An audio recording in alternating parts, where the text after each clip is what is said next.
Kades korupsi anggaran desa untuk karaoke dan cicil mobil. Mantan kepala desa melakukan korupsi untuk foya-foya. Mantan kepala desa di Brebes korupsi anggaran desa untuk karaoke dan cicilan mobil. Pelaku bernama Jumarso, mantan kepala desa Kedung Bokor, Kecamatan Larangan, Kabupaten Brebes. Jumlah dana yang dikorupsi mencapai 387 juta. Kasus ini terungkap setelah ada laporan dari warga.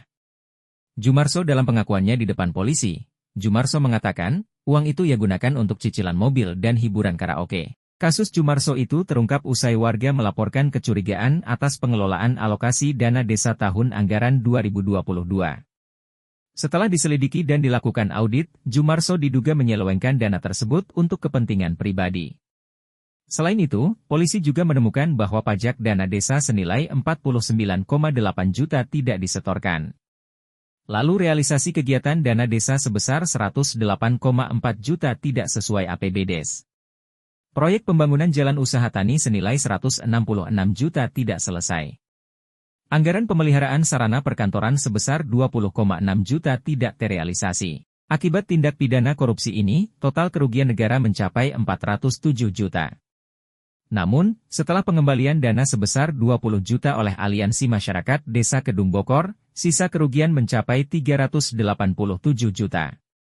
Kasus yang sama dilakukan Kepala Desa di Simalungun, Haryo Guntoro, Kepala Desa Purwodadi Kecamatan Pematang Bandar, Kabupaten Simalungun divonis 4,5 tahun di Pengadilan Negeri Medan, Senin, 9 Desember 2024. Majelis Hakim Pengadilan Tindak Pidana Korupsi pada Pengadilan Negeri Medan yang diketuai Yusafri Hardi Girsang meyakini perbuatan Haryo terbukti bersalah melanggar dakwaan primer Jaksa Penuntut Umum korupsi dana desa sebesar 337 juta.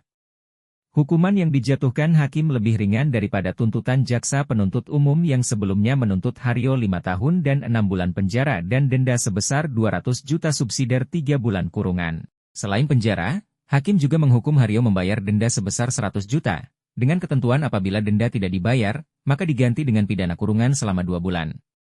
Tak hanya itu, Haryo juga dikenakan hukuman tambahan berupa pembayaran uang pengganti kerugian keuangan negara yang telah dinikmatinya sebesar 337 juta.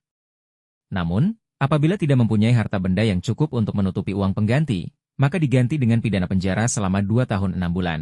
Usai mendengarkan putusan, Jaksa Penuntut Umum dari Kejaksaan Negeri Simalungun dan Haryo sama-sama menyatakan pikir-pikir selama 7 hari mengajukan banding atau tidak. Dalam dakwaan beberapa waktu lalu, Haryo mempergunakan dana desa yang dikorupsinya untuk berfoya-foya ke tempat hiburan setiap minggunya. Selain itu, dia juga mempergunakannya untuk membantu keponakan mencari pekerjaan, biaya pulang kampung ke Magelang, hingga jalan-jalan keluar kota.